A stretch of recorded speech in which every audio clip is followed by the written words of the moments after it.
Hello there, Johannes of Whiskey Lore, and time for another whiskey tasting. And you will notice that there is something new on my desk. Gone are the Experiencing Irish Whiskey and Experiencing Kentucky Bourbon travel books that give some history, but they are mostly about how to travel. Have moved aside for a history book. Now, those books are still available. You can get them on Amazon. They're selling pretty good right now because whiskey fans are like, that's an easy gift. Yeah, buy this for another whiskey fan. Absolutely. This one comes out on Saturday, and I'm telling you right now, this book is going to change the narrative around American whiskey. I don't see how it can't, because what is in this book, what I spent the last 2 years plus 7 months of writing. Look at that thing. I picked this up outside. I got 3 of these in a box, and I was not prepared for how heavy it was going to be. This is a 2-pound book. This sits on my shelf right next to John Adams, the David McCullough book, and they're the same size. And it just floored me. I was like, wow, this is crazy. But it was really showing, when you get into this book, we get back towards the back pages and we're going, holy cow, we're up to 789 footnotes. Are you kidding me? But the idea of this book is to be the foundation for knowledge about Tennessee whiskey. But what it also is a snapshot of the 18th and 19th centuries especially, and this idea of what distilling was like back then and what the culture was like. Now, I'm going to tell you the first 7 chapters of this book are history heavy, and I consider this to be a history book about whiskey, where whiskey is really going to dominate everything after chapter 7, and there's 30 chapters in here. But the first 7 chapters are really to set up what is Tennessee, and let's talk about the early distillers and understand what they dealt with, and because there's not a lot of detail. Unfortunately, distillers did not write down. They didn't know we would care this far into the future. But I wanted to set the scene of what's the world like for them, because they're pioneers. They're out there. It's not even Tennessee yet for the first couple of chapters, because at that point it's North Carolina, and Tennessee is going to develop over time with a lot of really funny hiccups along the way. I cover all that stuff, and I cover the people. I talk about the grist mills. I talk about why the grist mill was such an important part of the community.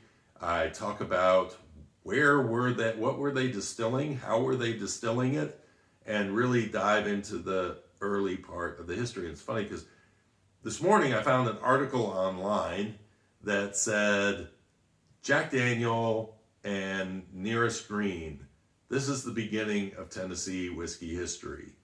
And I was like, this is why I've been wanting to put this book out for so long, and almost tried to shortcut to try to get it out as quickly as I could, but I faithfully stuck with this thing and got it the way it needs to be. There's 250 years of Tennessee whiskey history. That's 10 more than we can count distilling in Kentucky if we're going to go by Evan Williams and the 1783 date. Okay, so we're talking 250 years of history. If you're going to start at Jack Daniel and Uncle Nearest, you have erased a century of Tennessee whiskey history. And that's what's been frustrating me so much, because as I've been working on this book, it's like I keep hearing these narratives and I go, it's not true. Tennessee has an amazing history and it needs to be told. And no, we're not going to find out everything about everybody.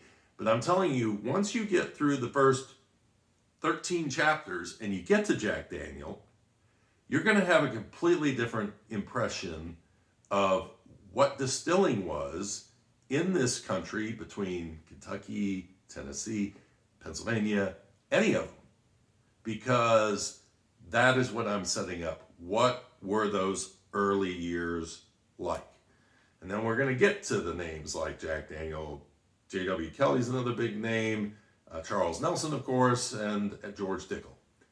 Now, I'm going to do some tastings over the next few days, and I'm going to be talking about Tennessee whiskey history and giving you kind of a primer on some of the information that's in this book. I cannot give this whole book away in these episodes. If I did, they would be either really long episodes or you're going to have to watch this for 3 years for me to get through all the stories that are in this book. But we're going to talk a little about George Dickel and do a little tasting of 12. Now, I have done a tasting of this before, and there was a little voice in my head that said, you should go out and buy the Dickel Bourbon 8-year, because you haven't really tasted it yet. Well, actually, I can't say that. I did taste it when I went to the distillery not too long ago. But I was like, I cannot do it. And I will tell you why. And I will tell you why I will probably never buy a bottle of that. Okay? Because of the reason I believe it was made. Now, I've had Nicole Austin on the podcast, and we talked about that. We dived in, and she said, well, don't know a lot of the history. And then we talked, I was kind of like, was this kind of to say, all those people that say Jack Daniels is bourbon, that you're kind of answering them and saying, yeah, we're just showing you right now, Jack Daniels is just bourbon because we just made charcoal mellowed bourbon. So it's the same thing. I get that, but here's the thing. Once you actually know the history, that is such a slap in the face to all of those great distillers of the past. And the reason it's a slap in the face, the way I take it, is that if you ask Jack Daniel about bourbon and his whiskey, he would tell you his whiskey was better than bourbon.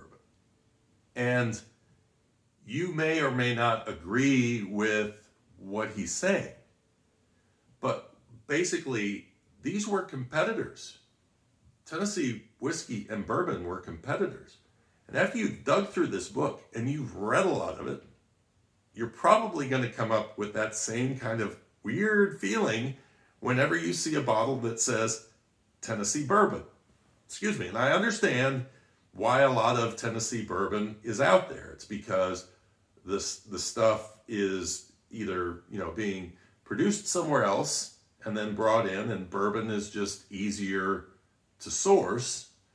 And so they're just, going that route. Or again, it's not knowing the history, because people in Tennessee do not know their own history. Kentucky has been touting their history forever. Not all of it's correct, but they have been touting it for a long time. Tennessee, you go to the distilleries, they all tell you the Jack Daniels story, and then they fill in a few details, but they don't really give you a lot of the overall state's history. And in fact, they'll probably go in and tell you some bourbon history. So this is the challenge that's going on right now. So this idea that you're going to create a Tennessee whiskey, which can only be made in Tennessee, but you're going to call it bourbon, what a wasted opportunity to actually tell a story about the state where that whiskey is being made. Kentucky's given their history away. I mean, this is the way I feel after doing this book, is that Kentucky probably felt like, you know what, this is a great promotion. If everybody in the United States could make bourbon, that's a great promotion for Kentucky. It is, but then you have to specifically say, this is Kentucky straight bourbon, because everybody can make bourbon in the United States. Everybody, Tennessee whiskey, you have to go to Tennessee to get Tennessee whiskey. It can't be made anywhere else. And it's part of the reason why I kind of hope after this book gets out there that they will revisit the 2013 law that codified Tennessee whiskey as basically the same rules as bourbon, except the additional step of charcoal mellowing. Because right now the law feels like it's using bourbon as a crutch so that it can because it doesn't know its own history. And because it doesn't know its own history, it needs the crutch to say, you know what, Tennessee whiskey is as good as bourbon, rather than actually making Tennessee whiskey its own thing and something that Tennesseans can be proud of, and that no one in Kentucky can make or name under that name because it is exclusively Tennessee's. Now, what that extra rule would be or how they change the rules, I just think they need to talk about it, because at this point, it's one of those things where you're throwing away your legacy. You want people asking questions about Tennessee history. No wonder all the bourbon writers ignore you. They ignore you because all you are is bourbon that goes through an extra step. That's 2013. Let's go to the past. This book will show you that Tennessee whiskey is not just bourbon that goes through an extra step, and to call it bourbon is actually a wee bit insulting. Not because of bourbon's quality, that is unmistakable. And, enough said, bourbon is its own creature, and there are bourbon fans, there are always going to be bourbon fans and people who love bourbon. But why not make Tennessee whiskey something that can have that same status without having to say, well, because it's made like bourbon? Anyway, it'll be fun to see if you guys post some comments below what you think of my rationale here. Now, I've done a tasting on this in the past, but I'm going to do a little tasting on it again.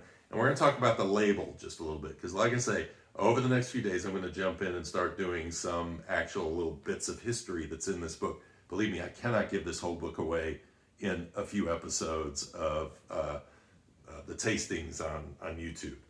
All right, so we have George Dickel. There is actually a real photo of him taken when he was younger. For the longest time, they thought, that there was a sketch drawing of him in the Nashville Banner newspaper way back when, and that was the only thing we knew to be able to say who George Dickel was. And it's kind of making it sound like Dickel wasn't that important, but he was very important. I would say at that point, he was as important as Jack Daniel, or even more important than Jack Daniel, because he owned one of the biggest wholesale liquor shops in the state. And the reason why I also know he was revered as a person is because his obituary is on the front page of the newspaper in the middle of a teetotaling era where mostly distillers were put to the back page, and distilling, if they did something else in their life, they would say that and ignore the distilling part. Nobody wanted to talk about distilling, yet this guy makes the front page of the Nashville Banner.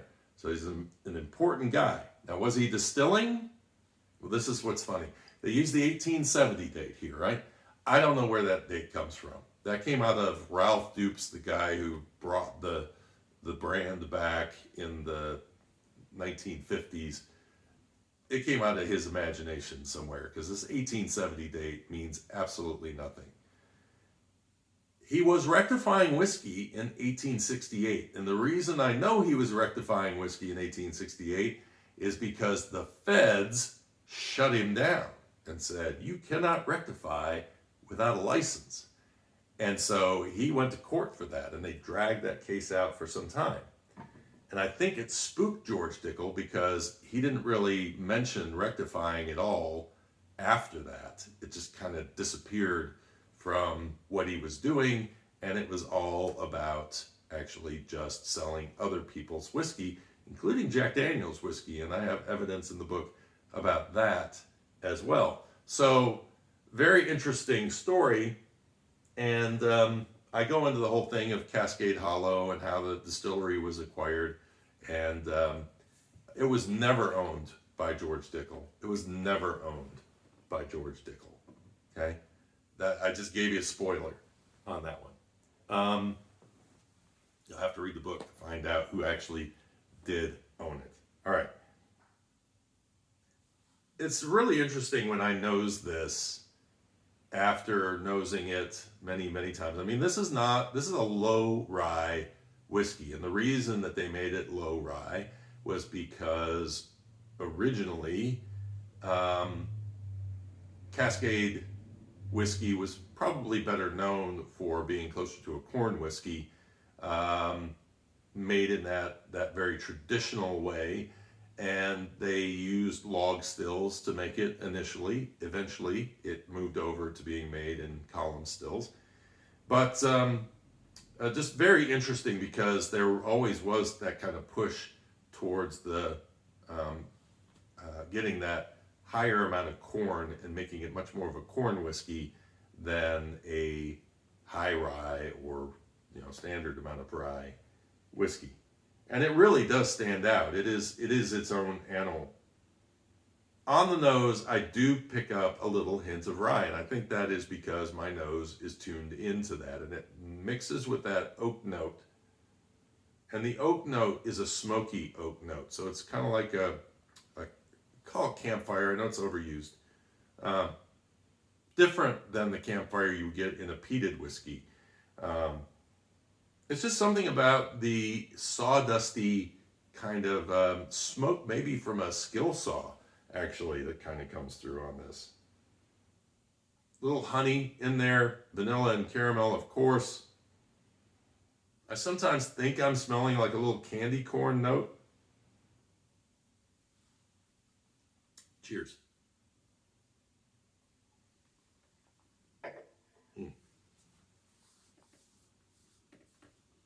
The sweetness comes through at the beginning. Definitely that caramel and vanilla. There's a dusty that comes in. Dusty note all of a sudden.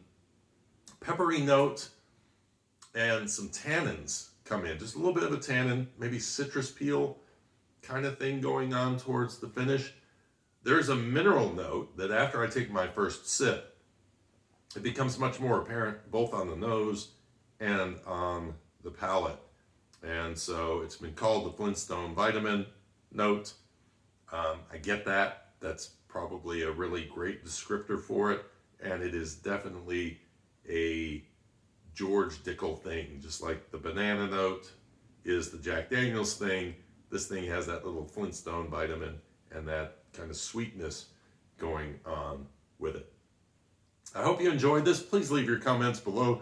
If you like this max amount of history in here and a little bit of me bloviating over some personal feelings about things, I sometimes try to keep the videos down to a shorter amount of time and just dig right into the tastings. But I am so excited about sharing this book with you guys. Like I say, Saturday, watch out, it will be on Amazon initially, and then it's going to be January before it gets released to the wider world. Hope you enjoyed it, and I'm going to keep these little Tennessee things going on for the next couple of days, so hope you enjoy them. And until next time, cheers at Slainte.